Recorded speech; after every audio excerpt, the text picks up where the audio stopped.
이번에는 디아페 비누입니다.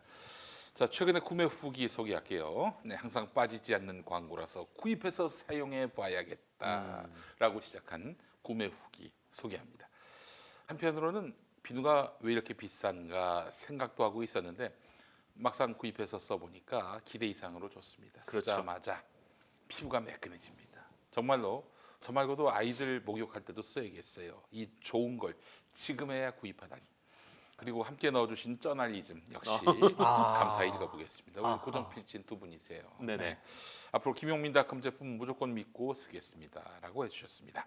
자, 디아페 비누의 특징은 정제된 유황을 원료로 사용합니다. 유황의 효과로 피부 세정이 정말 효과적이고요. 건성 피부에게 특히 추천합니다. 네네. 네.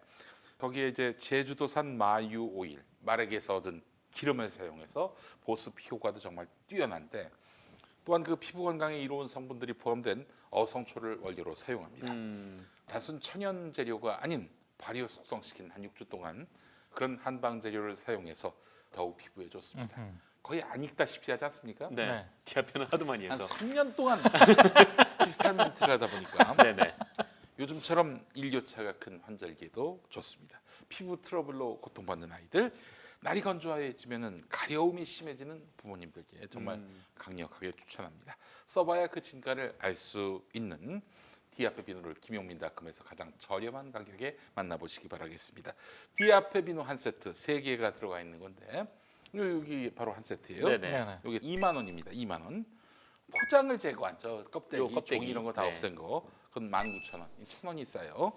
재구매하시는 분들께는 포장이 제거된 실속형 옵션을 강력하게 추천합니다. 김용민닷컴에서 쇼핑하시면 우리 김용민 TV에도 도움을 주시는 거고 네네. 김용민의 식생활에도 도움이 되는 네네. 네, 여기서 수익이 발생하면 그렇죠. 처먹으러 다녀야지. 네.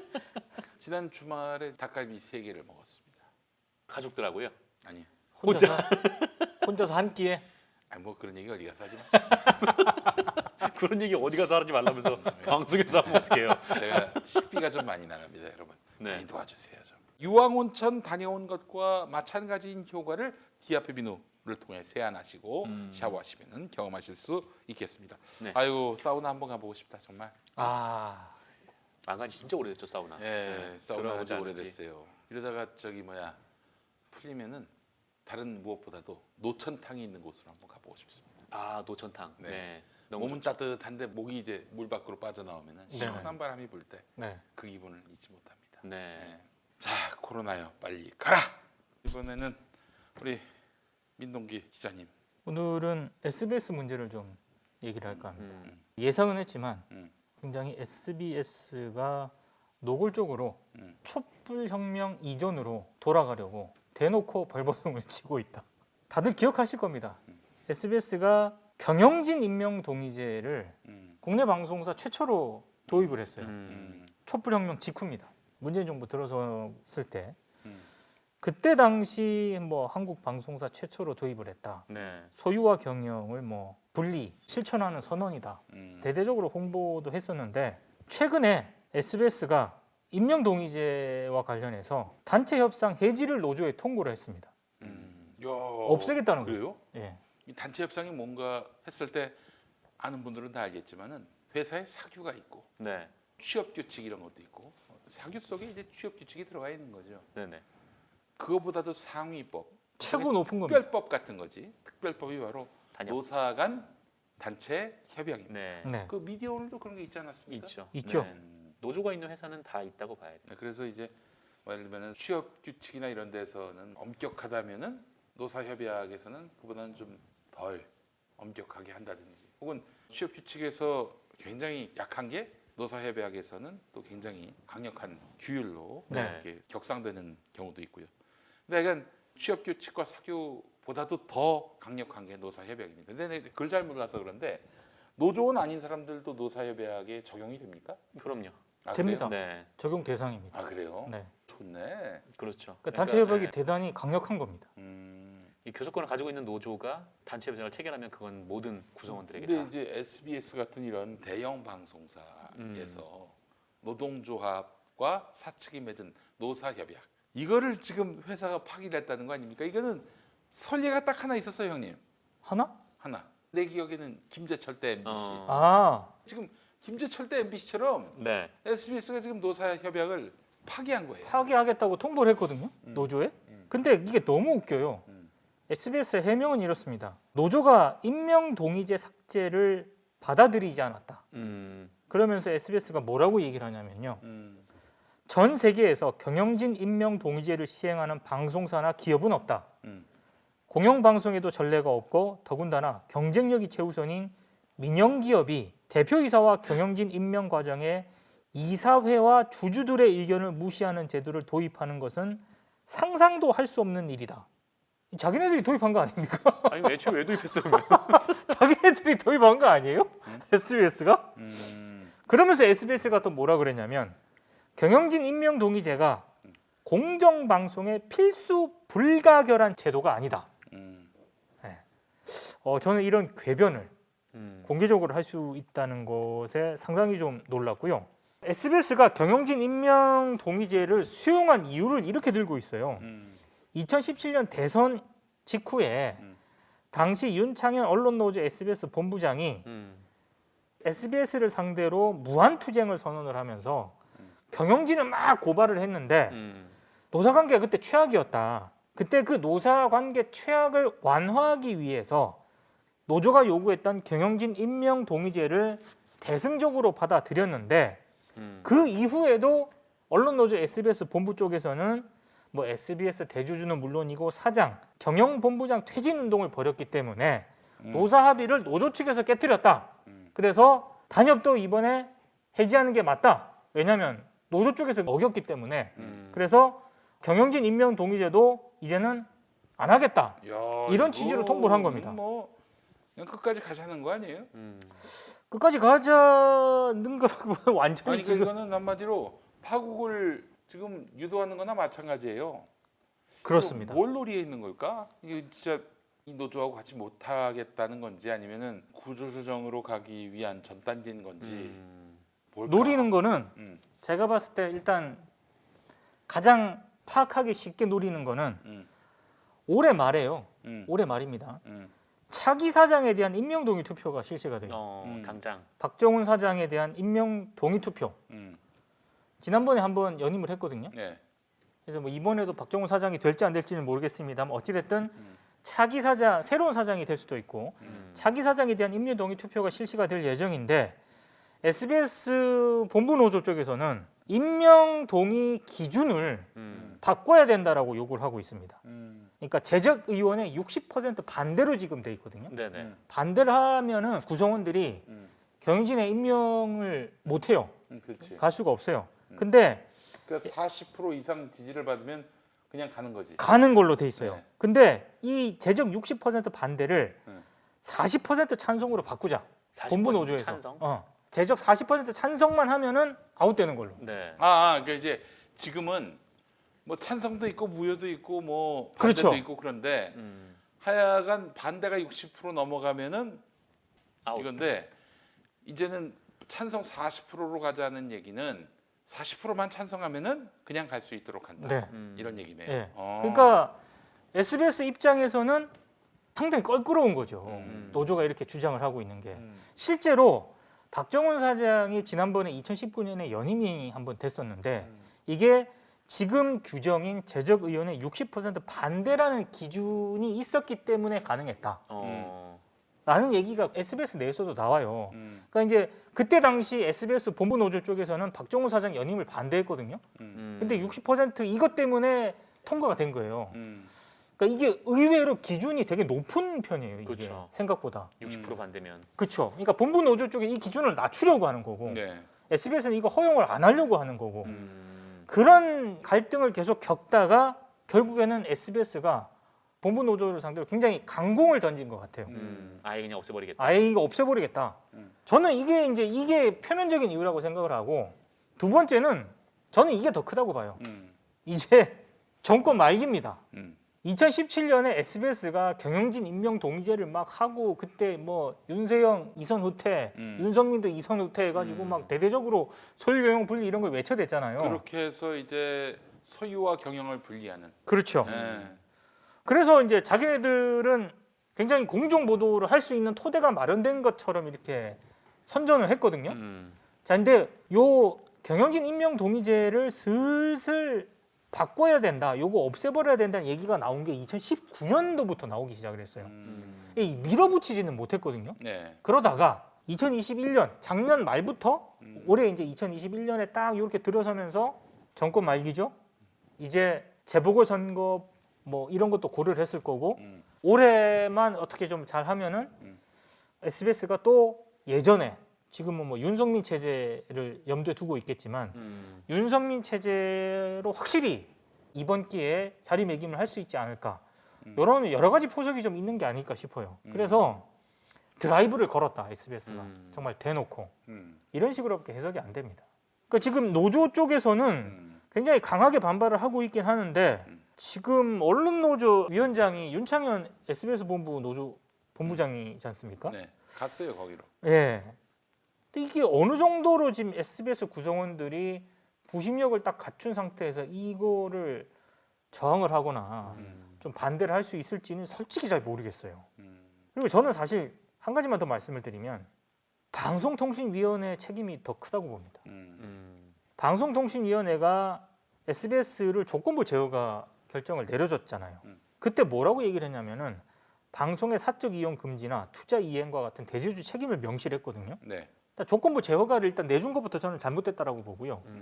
그리고 이게 조건부 제어가를 내줬을 때 이런 부분에 대한 어떤 분명한 우려가 그때 당시에도 SBS 구성원들과 노조 그리고 시민단체에서 제기를 했었거든요. 분명히 이거 원위치 시킬 가능성이 있다 SBS가. 그렇죠. 왜냐하면 윤석민 체제를 더 강화하는 쪽으로 계속 움직임이 보여왔기 때문에 방통위가 SBS를 조건부 제어가를 시켜버리면은 분명히 SBS는 과거로 돌아간다 얘기했는데 지금 뭐 조건부 제어가 받은 지 얼마 안 돼가지고 바로 지금 이 경영진 임명 동의제를 지금 아예 없던 일로 하자는 식으로 나오지 않습니까? 언론 개혁은 어디 뭐 다른 데서 찾는 게 아니고 이런 거를 규정에 맞게 규정대로 하면 되는 건데 이걸 못한 게 참 다시 이렇게 부메랑이 돼서 오는 게 아닌가 싶어요. 이 SBS 이제 내부 견제라든가 이런 게 제대로 작동이 되겠습니까?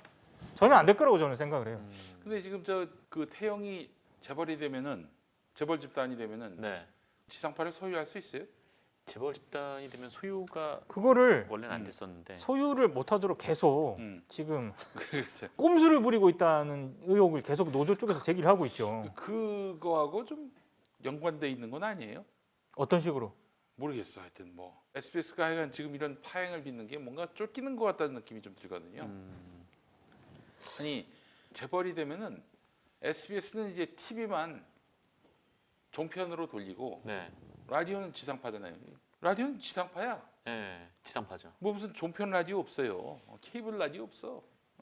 있긴 있는데 이제 사실은 이제 지상파 라디오하고 같지는 않죠. 그러면 SBS 라디오를 떼어내야 돼. 별도로 분리를 시키든지. 하여튼 태영에서 이제 떠나야 돼. SBS 라디오는 지상파밖에 없으니까. TV야 뭐 종편으로 갈아타면 된다고 하더라도 SBS 인력들 다 없앨 수는 없으니까 아마 방통위는 틀림없이 종편 허가할 겁니다. 라디오는 또 이제 분사를 해야 된다고. 실제로 그 방통위가 SBS 조건부 제어가 할 때요. 대주주의 투자 의무를 제어가 조건에 명시를 했거든요. 이게 무슨 얘기냐면 SBS 구성원들은 SBS가 콘텐츠라든가 이런 걸 통해서 얻는 수익을 태영 쪽으로 계속 유출하고 있다는 의혹을 제기를 하고 있습니다.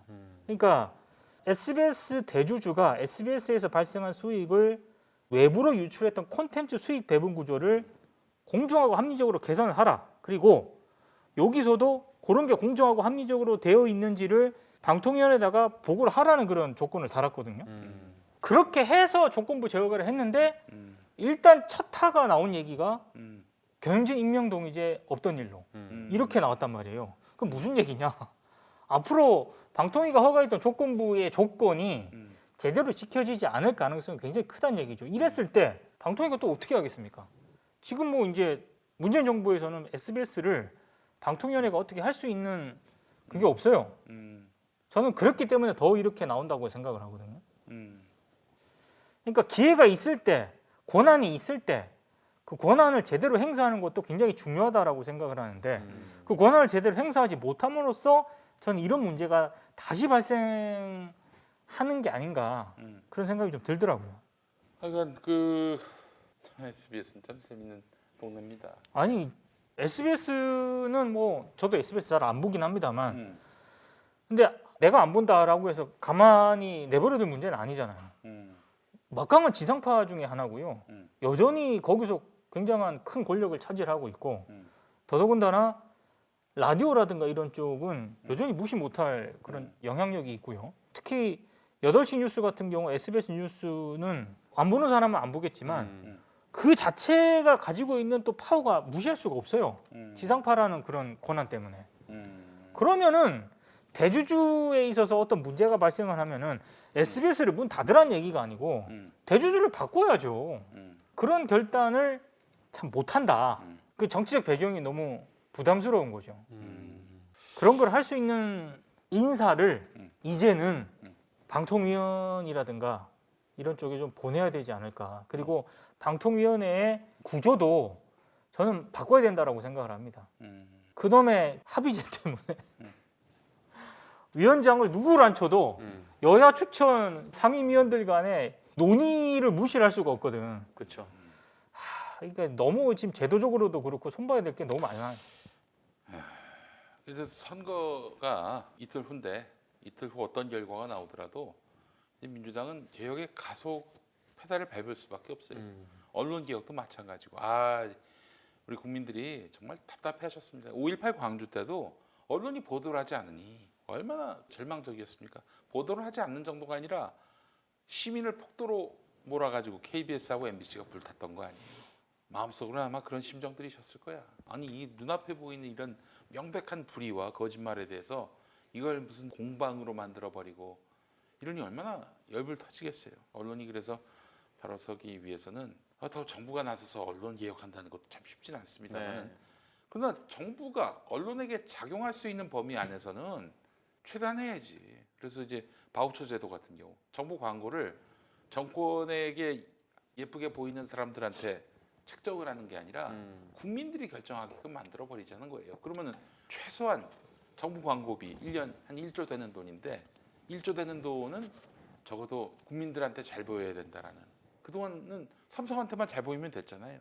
정권에게 잘 보일 필요도 없고 정권에게 대해서 뭐 그야말로 반정부 삐라처럼 신문을 만들어도 정부가 1, 2, 3, 4 빅4한테 그 광고 몰아주잖아요. 반정부 삐라 만드는 놈들한테.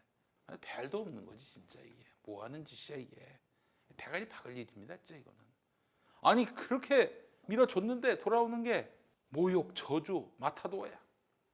아니 이게 인간성 좋은 무슨 나의 인간성을 입증하는 나의 인격을 입증하는 나의 배포를 입증하는 그런 차원에서 정부 광고비를 집행해서는 안 되지 않습니까? 예? 그러니까 그게 정부의 언론에 배정되는 예산이 컨트롤 타워가 있는 게 아니라 각 정부 부처별로 담당이 있지 않습니까?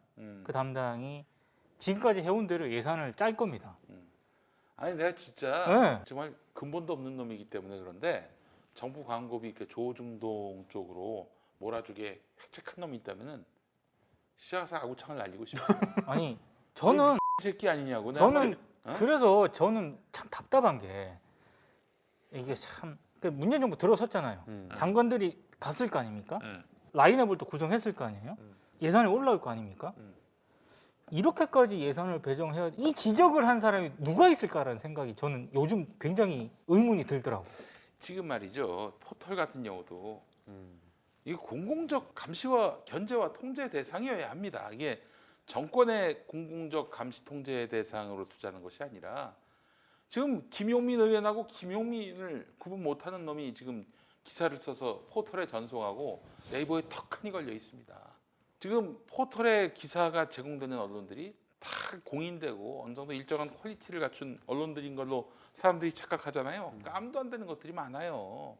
이런 언론들은 들어가고 보십시오. 그 심사위원들 보면 되게 조중동 쪽이야. 그렇죠. 진보 언론 나름대로 언론인의 양심으로서 기사를 쓰려고 하는 사람들은 포털에서는 검색조차 안 돼요. 이런 상황을 방치하고도 선거 때마다 그렇게 애를 먹잖아. 지금 여당은.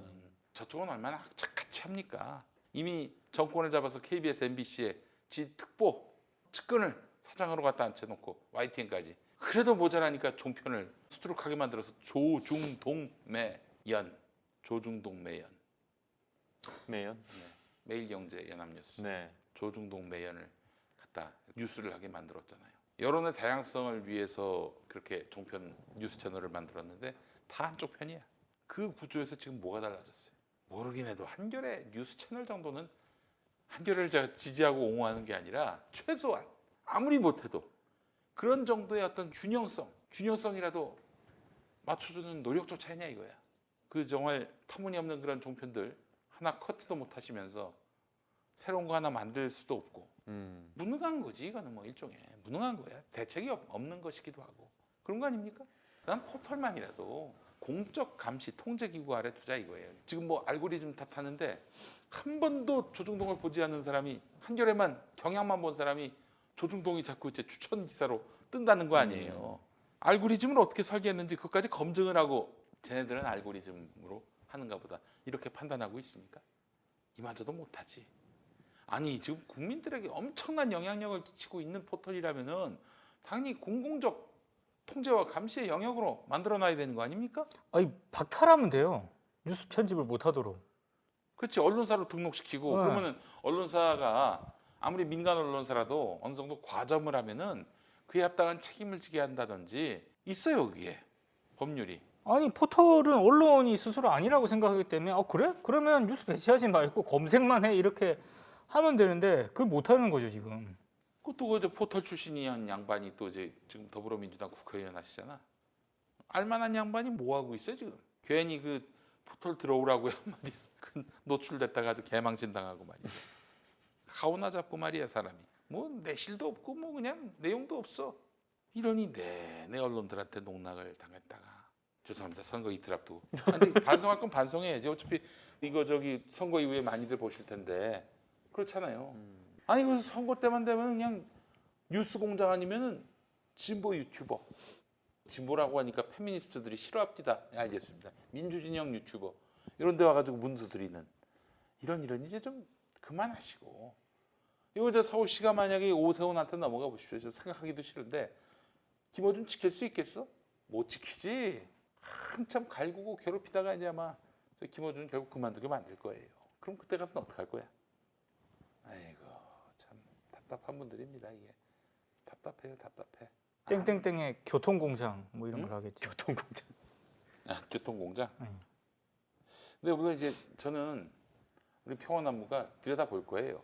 김어준에게 위협을 가하면은 무조건 얄짤없이 다 고발입니다. 틀림없이 얄짤없이 다 고발이.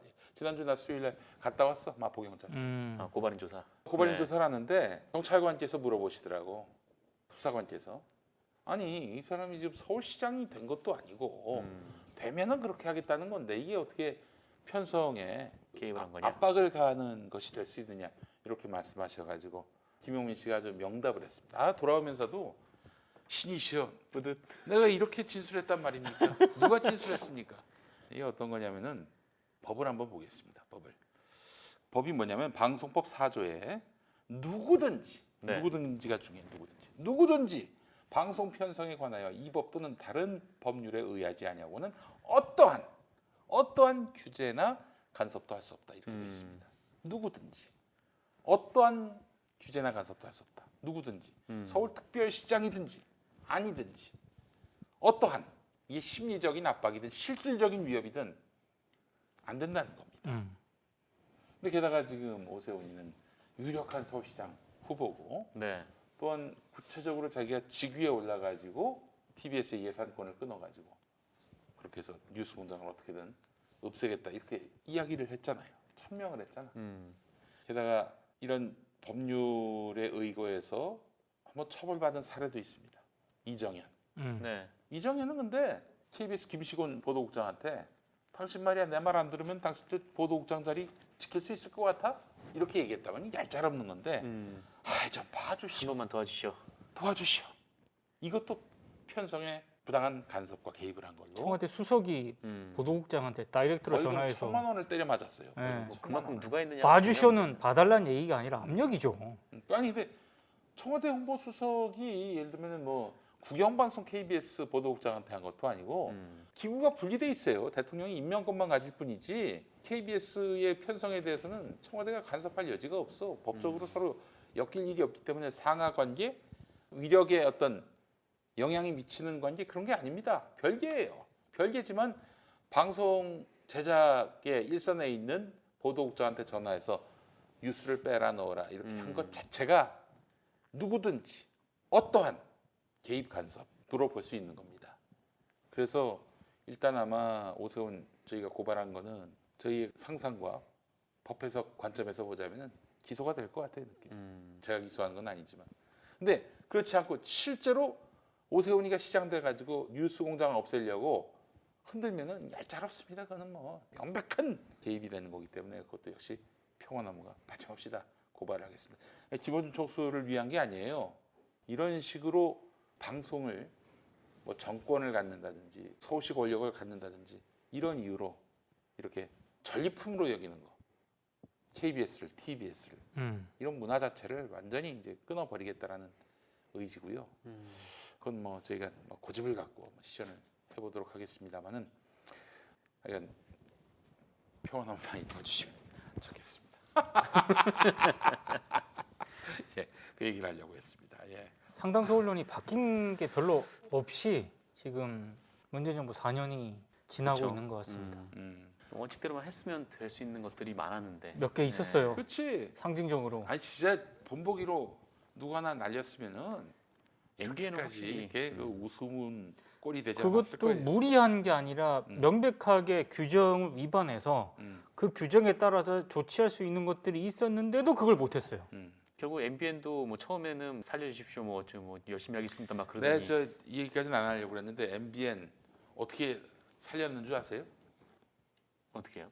민주당 내부에서 MBN 살립시다 이런 자들이 있었어. 왜냐 그 회장이 누구야? 장대환 장대환.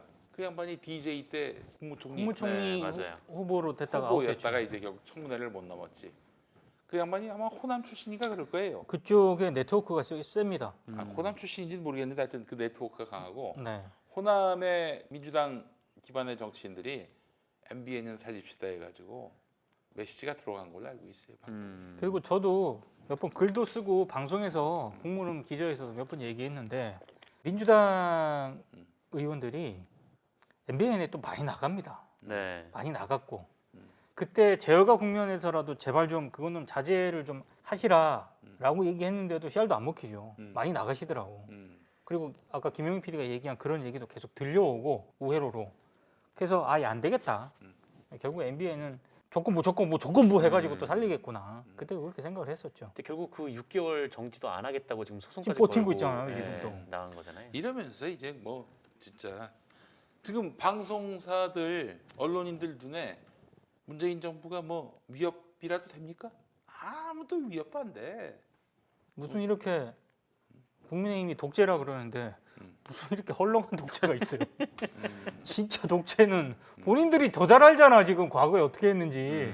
아니 이게 저뭐문 대통령 정부를 무서워해야 된다 이런 얘기를 하는 게 아니라 그들에게는 이제 위협이 되지 않고 있다는 얘기. 난 뭐 달리 이야기하면은 그렇죠. 그냥 이 편법을 정부가 저질러도 그 뭐 언론 자유를 보장해주는 권력의 위압으로 해서 위력으로 해서 짓누르지 않는 정부다라는 의미도 있겠지만은 언론 개혁은 쉽지 않지 이 구조라면은 그렇습니다. 예. 그래서 저는 사실 서울시장, 부산시장 선거 이후에는 네. 김승원 의원의 그 법은 아주 좋습니다. 또 기왕에 이제 법안이 발의가 됐으니까 징벌적 손해배상제도 도입하고 포털에 대한 그런 강력한 어떤 그리고 규제를 하기 싫으면은 포털에 지금 문턱을 없애버려야 돼. 평화나무가 지금 죄송합니다. 예. 포털에 어떻게든 아웃링크라도 걸리기 위해서 노력하고 있는데 그러면 수량을 채워야 합니다. 네. 그러면 어뷰징 기사 뭐 무지하게 찍어내야 사실은 그 수량을 맞출 수도 있을지 몰라. 근데 아니 예를 들면은 소규모 언론사가 너댓 명이 정말 탐사 보도만 하겠다. 그래서 일주일에 한 2건, 한 달에 3건 이렇게 기사가 나와도 못 그 들어가요. 뉴스의 그러면. 퀄리티가 좋으면은 네. 인정해줘야 되는 거 아니야? 근데 우리나라에서는 못 들어가요. 못 들어가. 이런 구조가 어디 있어? 그래놓고 어뷰징하지 말래. 그러니까 제휴평가위원회가 이제 큰 매체들만 있다 보니까 어느 정도 규모가 안 되는 매체는 빠지라는 거죠. 조선일보만큼 어뷰징 많이 한 데가 또 어디 있습니까? 그런 애들은 살고 말이야. 이런 구조에 대해서는 터치를 좀 해줘야지 누군가가. 하다못해 저 우리 포털 출신의 어떤 국회의원께서 법을 만들든지 해야 될 거 아닙니까? 뭐 하고 있어요? 가오나 잡고 말이야. 아이 정말 참. 그리고 또 저것도 해야 됩니다. 이제 앞으로 공직에 진출하거나 뭐, 혹은 뭐 이런 사람들 혹은 뭐 공공기관에서 뭐 연수를 보낸다든지 지원을 할 때 기자 이력제 같은 걸 한번 도입해서 그 기자가 가짜 뉴스를 썼다든지 그러면은 페널티를 매기는. 그래서 공공적 지원. 그러니까 뭐 일반적으로 기자 활동하면서 나 그런 거 지원 안 받을래 하면은 뭐 많은 거지. 그러나 이제 뭐 공공기관과 뭔가 쪼인할 일이 있을 때는 그런 것들을 기준으로 해가지고 정부가 그래서 영향력을 미칠 수 있다면 할 수 있어야 된다고 봅니다. 언론인들이 말이야 그 자율성을 보장해 줬으면은 거기에 합당한 책임을 져야지. 지 멋대로 지 꼴리는 대로 행동하도록 내버려 두는 거는 국민에 대한 기만입니다. 아이고 정말 저기 포털 출신 인간 이 인간 말이야 부끄러움을 아나 모르겠어. 수박이라는 말을 저쪽에 이상한 사람들이 많이 쓰던데 수박이란 말 아세요? 수박이 뭔가요? 겉과 속이 전혀 다른. 예, 그래요. 수박들이 너무 많습니다. 시민들의 어떤 뜻과는 너무 거리가 먼 그냥 뭐 포털 회사 앞에서 가오나 잡으려고 하는 이런 행태. 아 얼마나 좋아 배지를 달고 정말 막 열불이 막 납니다. 열불이 나요. 저 선거 이후에 또 선거 이후 언론의 그 과제들에 대해서 얘기를 해봐야 되겠지만은 그에 못지않게 시민들도 이제는 언론에 대해서 이제 비평하고 기자들에 대해서 비평하는 차원을 넘어서서 새로운 어떤 모범이 되는 언론들을 밀어주는 일들도 해야 되지 않겠는가 그런 생각이 듭니다. 참여정부 때는 또 조기숙 교수가 경향신문을 그런 식으로 밀었는데 경향신문한테 뭐 아주 도끼로 발등을 찍혔지. 예. 그러지 마시고 또 무슨 새로운 또 언론을 뭘 만든다. 아이, 진짜 면목이 없습니다. 국민 TV일 때문에 면목이 없어요. 그것도 쉬운 일도 아니고 그리고 좋은 언론 만들려면 좋은 언론인들을 영입해서 기량이 되고 그리고 소수의 신입들과 다수의 경력자들이 혼연일체가 돼서 만들어도 될까 말까 하는 게 이제 언론인데 참 대한 언론 만드는 것도 쉬운 일이 아니에요. 쉽지 않죠. 예. 저는 그건 안 했으면 좋겠습니다. 굉장히 어려운 일입니다. 어려운 일이에요. 어려운 일. 엄청난 자본이 들고요. 그럼요. 돈이 많이 들어요. 네. 많이 들어야 됩니다. 예전에 이제 국민 TV 시작할 때 어떤 언론 계열은 참 존경하는 언론 계열은 그게 그냥 의지만 갖고 되는 일인 줄 아냐. 요즘 언론 사이즈에 맞게 하려면은 이게 선행돼야 한다. 그렇죠. 그런 말씀이 참 가슴에 와닿습니다. 열정만 갖고 할 수 있는 일이라고 생각을 했는데 간단치가 않아요. 포털 만들자. 아 이거 뭐 좋아요. 동의합니다. 포털은 필요해요. 돈이 더 많이 듭니다. 근데 한 100조가 든다고 한다면은 가능한 일은 아닌 것 같아요. 네. 어떻게 할 것인가? 지혜를 좀 모아볼 필요가 있을 것 같아요. 일단은 지금 주어진 권력에 의해서 공공적인 선의의 합법적 통제 작업들을 통해 지금 포털을 정상화시켜야지 지금 포털들을 다 그냥 경쟁시킬 무언가를 또 만든다는 것은 굉장히 무리가 있는 일인 것 같고 그래요. 포털 중심의 뉴스 사고 방식을 일단 없애버려야 돼요. 그래서 그리고 뉴스 산업 자체가 예, 망해가고 있고 그리고 기본적으로 우리 시민들이 각자 SNS라는 자기 언론이 있잖아요. 이런 것들을 어떻게 소중하게 잘 진주도 이제 끼워야 보배가 되죠. 그렇죠. 네. 적절한 말은 내가 뭘 끼워야 진주가 된다는 말인 줄 알고 잠시 머뭇거렸습니다. 딱새우를 끼워야 예, 딱새우를 끼워야 합니다. 예, 제주 진주가 됩니다. 딱새우를 끼워야 보배가 됩니다. 방송국을 하나 만듭시다. 내가 지금까지 무슨 얘기를 했는데 방송국을 만들자고. 방송국 몇 푼 들면 만들 수 있을까요? 불가능합니다. 네. 그래요. 만드는 것도 쉽지 않은데 유지하는 건 더 어렵습니다. 네. 그리고 이제 언론사 시스템이라고 하는 것 자체가 너무 낡았어요. 그렇잖아요. 그렇죠. 옛날에는 굉장히 권위주의가 지배했던 시절에는 언론사 시스템이 먹힐 수 있어 혼연일체로. 근데 지금은 선배들이 후배들한테 아무 소리도 못합니다. 조금만 말 잘못하면 바로 그냥 대잡아 붙이고 말이죠. 근데 서로도 생각들이 달라가지고 큰 조직일수록 유지되기가 정말 어려워요. 그래 그러니까 완전히 지금 뭐 언론사 같은 경우에는 요즘에 또 이제 온라인 기사를 각자 알아서 올리는 구조 속에서는 선배들의 말빨이 먹히질 않아요. 이런 구조 속에서 언론사라는 구시대적인 조직을 만들어서 뭘 하겠다. 그거보다는 좀 새로운 접근들이 필요하겠다. 모든 국민이 다 미디어가 되고 제각각 목소리를 내고. 그러니까 서울시장 선거 이후에는 우리가 언론들이 뭐 보도해주지 않았다 이런 거에 너무 스트레스 받지 말고 나 스스로가 영향력 있는 스피커가 되고 또 이런 여러 언론 콘텐츠들을 어떻게 내가 잘 내 식으로 소화를 할 것인가에 대한 그런 미디어 리터러시 교육도 좀 필요할 것 같아요. 그 그렇죠. 점에서. 맞아요. 그게 진짜 중요합니다. 자, 그래요. 청와대는 뭐 하는 건지 비판받아 마땅합니다. 특히 정부 광고비 연간 1조. 그게 지금 조중동 매일신문에다가 대구의 조선일보라 불리는 조중동 매일신문에 갔다는 것 자체는 이거 담당자는 대가리 박아야 됩니다. 적어도 이 사안에 대해서 왜 이런 일이 발생하지라고 질문할 수 있는 권한을 가진 자들도 대가리 박아야 됩니다. 이런 일들이 벌어지게 내버려둔 일. 자, 그래요. 아침에 뉴스 공장 오후에 고발 그렇게 뉴스. 좋게 지내고 싶은가 봐요. 그렇게 올라가게 되면 그 자리에 가게 익숙하지 되면 않지. 좋게 지내고 싶은 어떤 그런 관성의 법칙이 작용하는 건지 뭐 하여튼 뭐 저는 잘 모르겠어요. 네, 오늘 저 국물 없는 기자회 마무리하도록 하겠습니다. 선거 이후에 또 어떤 상황의 변화가 있을지도 살펴보고 네. 다음 주에는 좀 충실한 내용으로 선거 결과를 놓고 또 언론들 보도의 양태를 갖고도 한번 판단을 해보겠습니다.